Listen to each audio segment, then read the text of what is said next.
E o Brasil é o segundo país que mais sofre com crimes cibernéticos na América Latina. Segundo o Índice Global de Proteção de Dados, quase 6 em 10 empresas no Brasil sofreram ataques no ano passado. Somente em 2023 foram mais de 60 bilhões de tentativas de crimes, de cybercrimes aqui no Brasil, no nosso país. Hoje, é praticamente impossível falar de tecnologia sem abordar também o uso da inteligência artificial.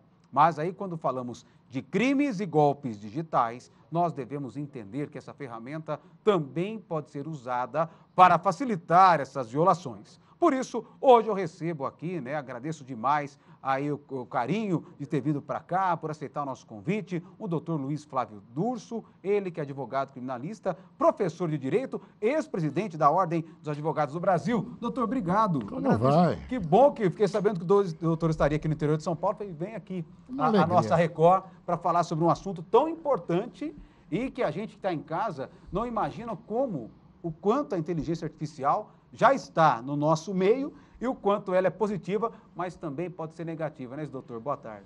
Boa tarde, Tiago Valentim. Boa tarde a todos os telespectadores. Que prazer estar de novo aqui na Record. Eu estou aqui em Franca, vim participar de um congresso, vim fazer a palestra de abertura de um congresso de direito, é um congresso internacional que debate essas questões de tecnologia. E nós falamos, vim a convite do Dr. Trancho, e nós viemos falar aqui sobre a inteligência artificial e o impacto no dia a dia do cidadão, no processo criminal e nos crimes. E você colocou de forma muito precisa a preocupação que a população precisa ter. É um fato, Tiago, nós não estamos preparados, a nossa geração, e quem tem mais idade, para tudo que vem de verdadeira isca ou armadilhas dia a dia no nosso telefone celular, no nosso e-mail. Os jovens já são mais precavidos, mas as pessoas que têm um pouquinho mais de idade precisam ter muito cuidado mesmo, porque a qualquer momento, basta uma clicada, você é apanhado num golpe na internet. E como que, nesses casos, doutor, a inteligência artificial, ela vem sido usada para facilitar essa ação dos criminosos nesses crimes digitais? Porque é um assunto que é novo, que é recente, se fala muito de inteligência artificial, mas os criminosos já estão avançando também, assim, junto com a tecnologia, né? Eles estão à frente. Estão à frente. Porque, na verdade, é o seguinte, nós estamos sempre um passo atrás do crime. O criminoso antigamente pegava em arma, saía para assaltar, tal. Isso ainda existe. Mas hoje o indivíduo, dentro de um quarto, dentro de uma sala, ele consegue aplicar golpes no mundo todo. E nós somos vítimas de golpes também de gente que está fora do país. Além do que, dentro dos presídios também. Razão pela qual a primeira receita que a gente sempre insiste é o seguinte: não clique em nada. Não clique em nada, busque informação. Isso que você está fazendo aqui é de extrema importância. Você que está aí em casa, nos ouvindo e tal, recebeu uma mensagem, pergunta para alguém que conhece. Não vai clicando, não vai respondendo, porque às vezes a aparência é de que aquilo é oficial e é tudo um grande golpe. Vou lhe dar um exemplo e fiquem atentos. Você imagina que hoje nós temos a condição de pegar a imagem de uma pessoa, o rosto de uma pessoa, pegar uma outra pessoa que fala, tirar desta outra pessoa a sua movimentação labial, da sobrancelha, dos olhos e colocar nessa outra face. O que dá a impressão que aquela outra pessoa é que está movendo.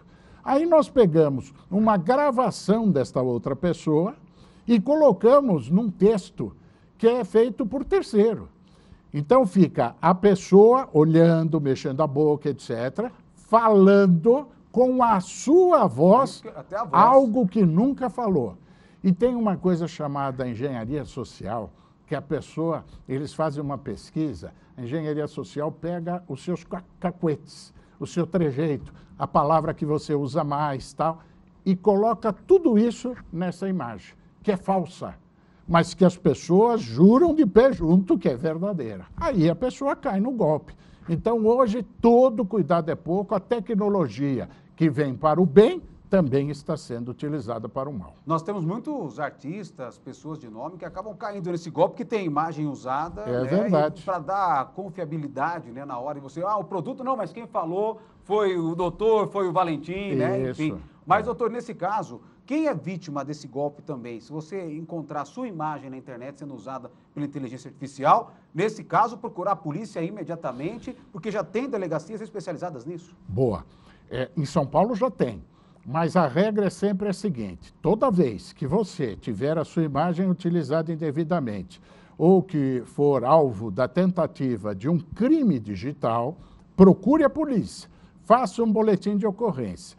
Esta situação de tentar dar o golpe para tirar dinheiro de alguém, em tese, é um estelionato. O estelionato que se utiliza da tecnologia. Nós estamos falando de crime que não é pequeno, é crime de 1 a 5 anos de pena. De modo que o estelionato, que precisa de representação, precisa ter o boletim de ocorrência e uma representação para que o Estado possa, no seu lugar, poder buscar quem é aquele criminoso. É fato que ainda as dificuldades para investigação é muito grande, porque, como nós já falamos, o criminoso está sempre um passo à frente. Mas nós precisamos reagir. E sempre faça um boletim de ocorrência, sempre registre isso, sempre vá buscar os seus direitos. Não deixa para lá, não, porque isso ajuda a saber o que está acontecendo, ajuda a polícia a se organizar, o Estado também reagir a esse tipo de criminalidade. E as empresas também têm uma responsabilidade muito grande para não deixar esses dados vazarem, né, doutor? Porque o empresário, nesse caso, porque os dados que ele recebe, endereço, CPF, os dados dessa pessoa, são fundamentais para esses bandidos que estão na internet conseguirem aplicar golpes usando não só a nossa imagem, mas os nossos dados que são protegidos por lei, né? Valentim, eu vou te dar 3 exemplos no que diz respeito à empresa. O primeiro, no tempo da pandemia, nós tínhamos um pouquinho antes as pessoas trabalhando na empresa e a empresa na área de computação tinha todos os mecanismos de segurança, antivírus, ninguém conseguia invadir, etc. Veio a pandemia. O que as empresas fizeram? Olha, você trabalha da sua casa com o seu computador. O seu computador não tinha nenhuma proteção.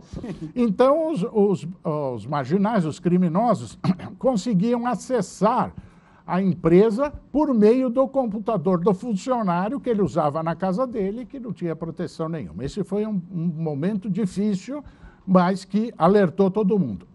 O segundo problema que nós estamos vivendo é que criminosos conseguem invadir os dados da empresa, criptografam aquilo e dizem o seguinte: se você quiser continuar funcionando, você tem que me pagar tanto. Sequestra os dados. Sequestra os dados. E, geralmente, esse resgate eles cobram em criptomoedas, em bitcoins e tal. Se você não pagar, os seus dados eu não te devolvo e a sua empresa fica travada. Então, esse tipo de crime tem acontecido em muitas vezes, hein? E olha, nós estamos falando de empresas grandes, empresas renomadas e até tribunal, até órgãos públicos, inclusive do judiciário, foi invadido e teve uma situação nesse sentido de buscar resgate. Então, o que o empresário deve fazer? Além dos mecanismos tecnológicos de proteção, deve tomar muito cuidado e orientar os seus colaboradores, os seus funcionários. E no que diz respeito à proteção das informações, hoje nós temos um sistema legal que protege os dados que todos nós temos nas empresas. Você vai fazer uma compra qualquer, ele pede o seu CPF, pede endereço, tal. Nem precisaria, mas ele está fazendo um cadastro. E quando você tem qualquer negociação, essas informações suas que vão para a empresa ou vão para um prestador de serviço, ou para qualquer pessoa que detenha estas informações, que são as chamadas informações sensíveis, esta pessoa tem a responsabilidade de preservá-las. Não pode deixar vazar, porque se deixar vazar, poderá ter consequências, inclusive, hoje ainda não são consequências diretamente criminais, mas são consequências financeiras. A empresa poderá ser multada e os valores são bastante altos. Então, informação que a empresa tem do cliente precisa ser preservada. Agora, a empresa tem que tomar muito cuidado, porque tem muita gente passando 24 horas por dia só pensando em como buscar você como uma vítima. Doutor, já agradecendo, né, a sua presença aqui, tanto no interior de São Paulo, nessa palestra que é muito importante, que deve acontecer logo mais. Uma última informação, então, para quem está em casa, uma última orientação, o doutor que é muito experiente nessa área criminalista, para quem está nos assistindo agora, tanto para quem está se aventurando e querer praticar golpes, quanto para quem é vítima dos golpes, qual a orientação que o doutor acha fundamental que não pode faltar para quem está em casa? Você faz uma pergunta que nunca me fizeram. O que você fala para esses que estão pensando em se aventurar para praticar crime? O que eu falo para vocês é o seguinte, internet deixa rastro.